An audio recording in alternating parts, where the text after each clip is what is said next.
Hello my dear CLAT aspirant, स्वागत है आप सभी का लॉ प्रैप ट्यूटोरियल चैनल पर। मैं हूं आपके बीच आपका जीके मेंटोर सचिन पाटिल। उम्मीद कर रहा हूं आप सब लोगों की पढ़ाई बहुत अच्छे तरीके से आप लोग कर रहे हैं। ऐसी उम्मीद के साथ आज आगे बढ़ते हैं। हमारे आज के इस वीडियो में आज बात करेंगे हम न्याय के उस मंदिर के बारे में जिसे सुप्रीम कोर्ट के नाम से जाना जाता है। भारत के संविधान के 124 आर्टिकल में यह मेंशन किया गया कि भारत में एक सुप्रीम कोर्ट होगा और इसी सुप्रीम कोर्ट के चीफ जस्टिस के रूप में बी.आर. गावई जी ने as a 52nd chief justice के रूप में शपथ ली। तो आइए आज हम इसी टॉपिक पर चर्चा करने वाले हैं। क्या होने वाले हैं इससे रिलेटेड हमारे इंपॉर्टेंट फैक्ट्स, उनको एक एक करके हम लोग आज की इस क्लास में देखते हैं। सुप्रीम कोर्ट के बारे में बात करें तो 1937 1 अक्टूबर को ये एस्टैब्लिश हुआ था, है ना, as a federal court of the India. 28 जनवरी 1958 as a supreme court of India इसे डेजिग्नेट किया गया। बात करें सुप्रीम कोर्ट कहां पर आपको देखने को मिलता है तो दिल्ली में आपको सुप्रीम कोर्ट मिलता है। Authorised by the article 124 of the Indian constitution, इसे डिफाइन करता है कि भारत में एक सुप्रीम कोर्ट होगा।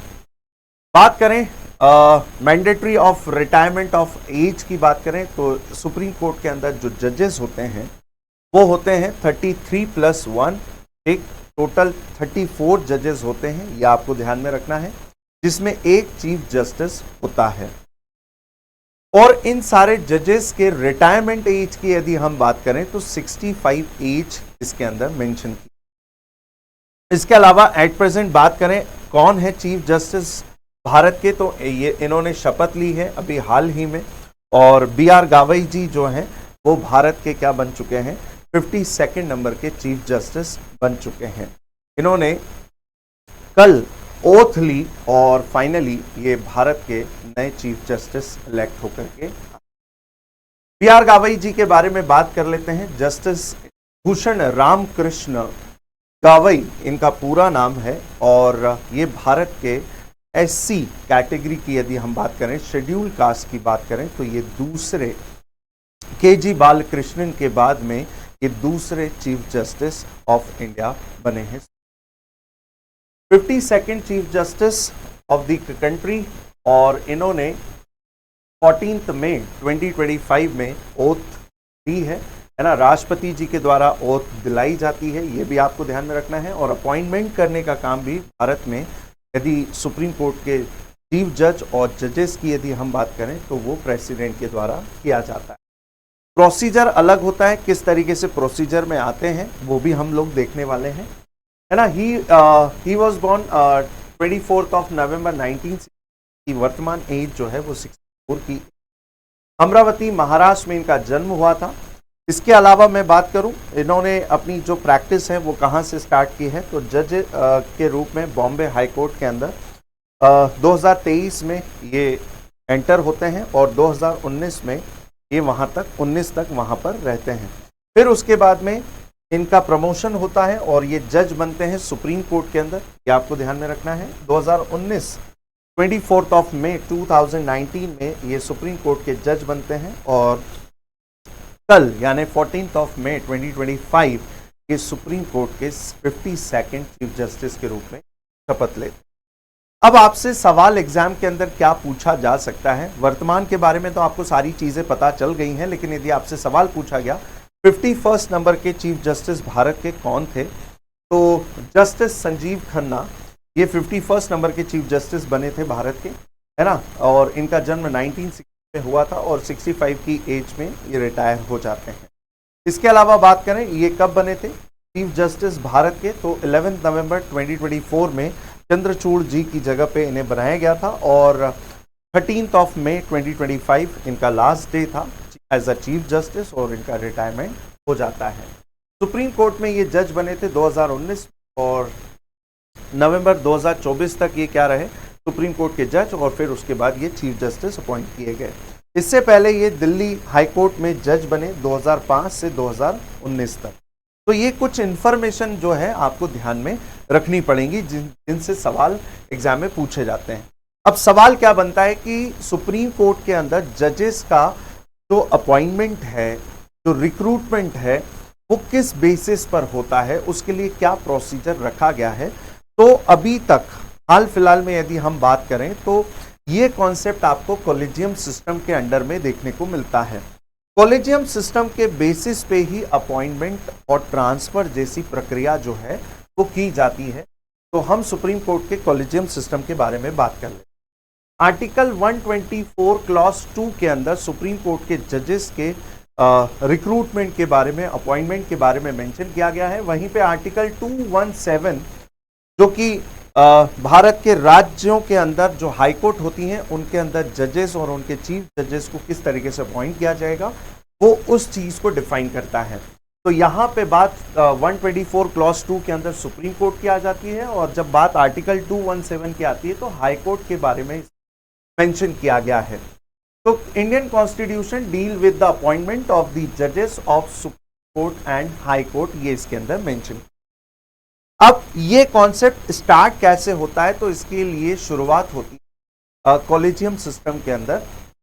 तो पहला आपको फर्स्ट जजेस केस 1981 का देखने को मिलेगा, जहां पे पहले जो रिक्रूटमेंट होता था या जो अपॉइंटमेंट होता था उसके अंदर एक सिंगल मेंबर बॉडी हुआ करती थी, जिसमें भारत का चीफ जस्टिस ऑफ इंडिया जो होता था वो डिसाइड करता था कि who is the next chief justice of the country, या फिर उसके बाद में या कौन नया जज होगा सुप्रीम कोर्ट के अंदर। ये सारा डिसाइड करने का काम इनके द्वारा किया जाता था। ठीक है, recommendation of the judicial appointments and the transfer can be the refuse, है ना, कॉन्ग्रेंट रीजंस के बेसिस पे यहाँ पे हुआ करता था। फिर इसके बाद में हम बात कर रहे हैं कि कॉलेजियम वर्ड जो है वो कहाँ से निकल करके आता है।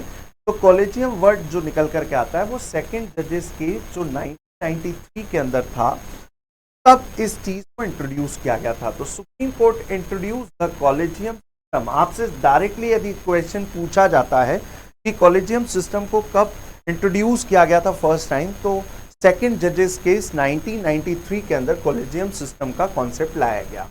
इसमें यह बताया गया कि जो स्ट्रक्चर होगा, जो कॉलेजियम सिस्टम का स्ट्रक्चर होगा, उसमें कौन कौन बैठेगा, ये इसके अंदर बात की गई। तो इसमें चीफ जस्टिस ऑफ इंडिया और साथ में 2 सीनियर मोस्ट जो हैं जजेस ऑफ द सुप्रीम कोर्ट, ये 3 मेंबर की जो बॉडी होगी, कॉलेजियम सिस्टम होगा, ये डिसाइड करेगा कि देश का अगला चीफ जज या अगला जज सुप्रीम कोर्ट के अंदर किसे अपॉइंट किया जाएगा। फिर इसके बाद में एक बार और फिर बदलाव आता है, बदलाव देखा जाता है, और वो मामला था थर्ड जजेस केस के अंदर जो 1998 में आता है।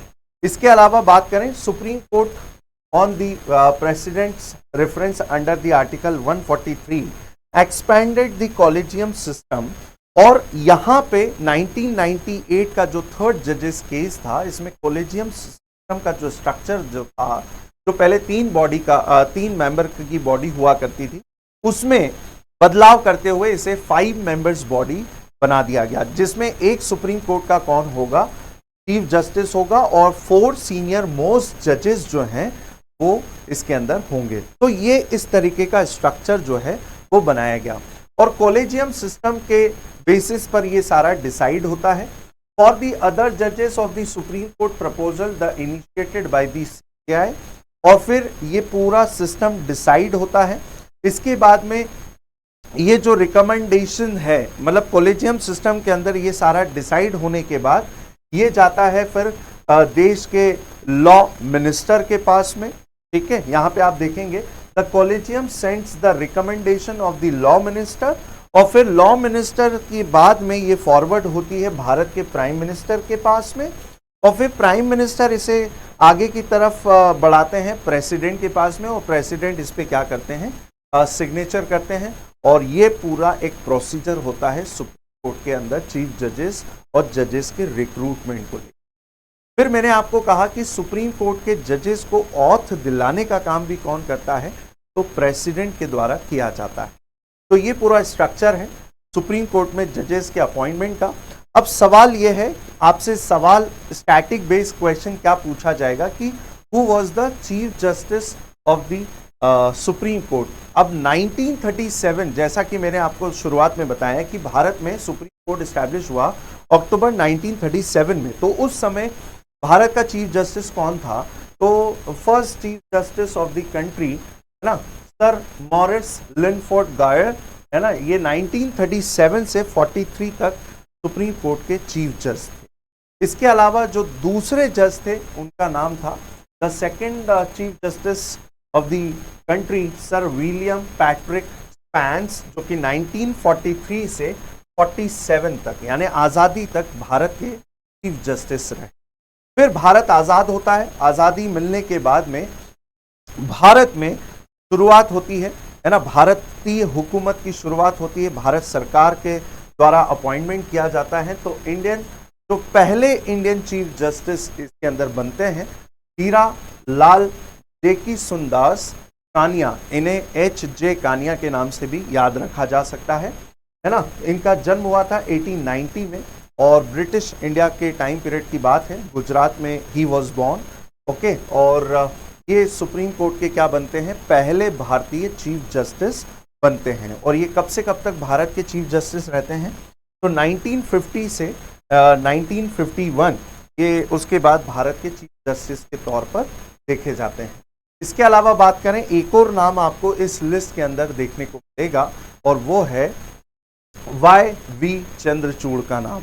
Y.V. चंद्रचूड़ का नाम इसलिए आपको याद रखना है ना, यशवंत विष्णु चंद्रचूड़, क्योंकि ये 16 नंबर के चीफ जस्टिस थे भारत के। और अभी तक के चीफ जस्टिस के इतिहास की यदि हम बात करें तो इनका टेन्योर सबसे लंबा टेन्योर चीफ जज के तौर पर रहा है। 1978 से लेकर के 1985 तक इनका टेन्योर भारत के अंदर रहा है। ठीक है, इसके अलावा हम बात करते हैं तो ये चीज़ें आपको इसके अंदर ध्यान में रखनी है। तो ये पूरा स्टैटिक बेस एक पूरा पोर्शन आपको देखने को मिलेगा, जिनसे रिलेटेड आपको सवाल देखने को मिलेंगे। आपको वर्तमान की चीज़ें भी याद रखनी है और किस तरीके से रिक्रूटमेंट आपको देखने को मिलता है कॉलेजियम सिस्टम के बेसिस, तो ये आप इस तरीके से याद कर सकते हैं। तो उम्मीद करता हूँ आज का सेशन आप लोगों को चीफ जस्टिस के बारे में सारी इंफॉर्मेशन आपको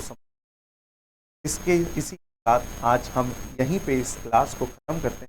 thank you everyone and have a good